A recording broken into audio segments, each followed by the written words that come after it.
শোষণের রাজনীতির জায়গাটা বন্ধ হয়ে গেছে এই ছাত্র আন্দোলনের মধ্য দিয়ে। এই ছাত্ররা সজাগ থাকবে সবসময়। রাজনৈতিক দলগুলোর এখন দায়িত্ব হবে অতীত থেকে শিক্ষা নেওয়া এবং নিজেদের ভেতরে এক ধরনের অনেক ধরনের পরিবর্তন আনা। হ্যাঁ, প্রতিহিংসা রাজনীতির এখানে জায়গা নাই আসলে। তারা এক সময় অবহেলিত ছিল বলে এখন আবার এসে অন্যদেরকে অবহেলিত করবে। এই প্রতিহিংসার রাজনীতিতে গেলে আসলে দেশের উন্নয়ন হবে না। রাজনৈতিক প্রত্যেকটা দলের উচিত হবে নিজের দলের চেয়ে দেশকে প্রাধান্য দেওয়া।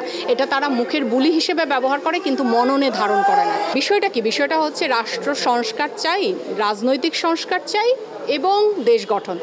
তিন রকম কিন্তু এখন কোনটাকে আগে প্রায়োরিটি দিবে এটা নির্ধারণ করবে এই ইন্টেরিয়াম গভর্নমেন্ট। তারা কিন্তু তত্ত্বাবধায়ক সরকার হিসেবে আসেন নাই যে একটা নির্বাচন দেবার জন্য 3 মাসের জন্য এসেছেন, তা না। হ্যাঁ, ফলে তাদের একটা বড় দায়িত্বের জায়গাটা আছে। ছাত্ররা যেটা বলছে যে দেশ গঠনে এবং রাষ্ট্র সংস্কারের কাজ করা, তারপরে আসবে রাজনৈতিক সংস্কার। তাহলে আগে রাষ্ট্রটা গঠন করতে হবে। আপনি তো মূল ভিত্তি হচ্ছে রাষ্ট্র থাকলে তো রাজনীতির ব্যাপার। তো রাষ্ট্রকে গঠন করাটা খুব গুরুত্বপূর্ণ। সেটার কাজ আমার মনে হয় এখন মনোযোগী হওয়া দরকার বা ওনারা হচ্ছেন। তারপরে রাজনীতি সংস্কারের বিষয় আসবে। রাজনৈতিক এই ফাঁকে হয়তো রাজনৈতিক দলগুলো তাদের যার দল গুছিয়ে নেবেন, কারণ তাদেরকে এখন আর আগের মতো রাজনীতি করলে হবে না। ক্ষমতার রাজনীতি থেকে বের হয়ে যেতে হবে।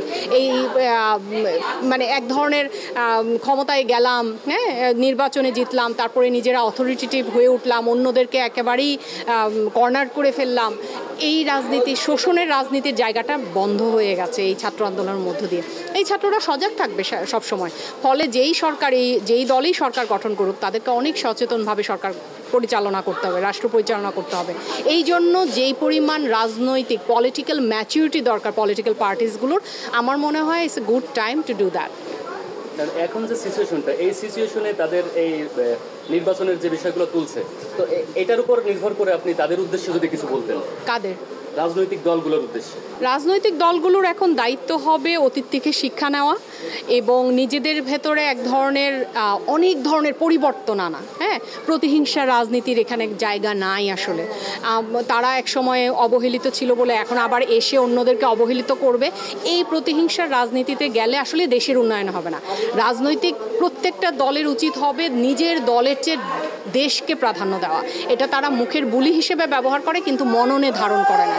মননে কর্মী থেকে শুরু করে একদম প্রধান পর্যন্ত, রাজনৈতিক দলের নেতা থেকে কর্মী সকলের মননে আনতে হবে যে আমার দেশটাকে গোছাতে হবে। আমি দেশকে আগে ভালোবাসি, তারপরে আমি আমার দলকে ভালোবাসি। আমাদের কিন্তু উল্টো হয়, আমরা দলকে বেশি ভালোবাসি, দলের একজনের প্রতি বা নেতাদের প্রতি সাবমিসিভ হয়ে যাই এবং এই সাবমিশনের কারণে দলের প্রধান যিনি থাকেন তিনি অসম্ভব অথরিটেটিভ এবং ফেসিস্ট হয়ে ওঠেন।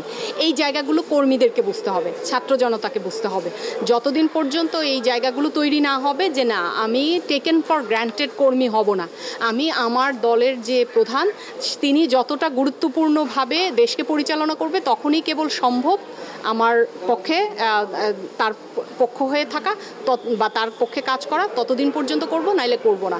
ওই রকম ক্ষমতাকে প্রশ্ন করার মতো কর্মী বাহিনী এবং রাজনৈতিক সচেতনতা মানুষের ভেতরে আসলে তখনই কেবলমাত্র রাজনৈতিক দল হিসেবে নির্বাচনের একটা সুস্থ পরিবেশ তৈরি হবে।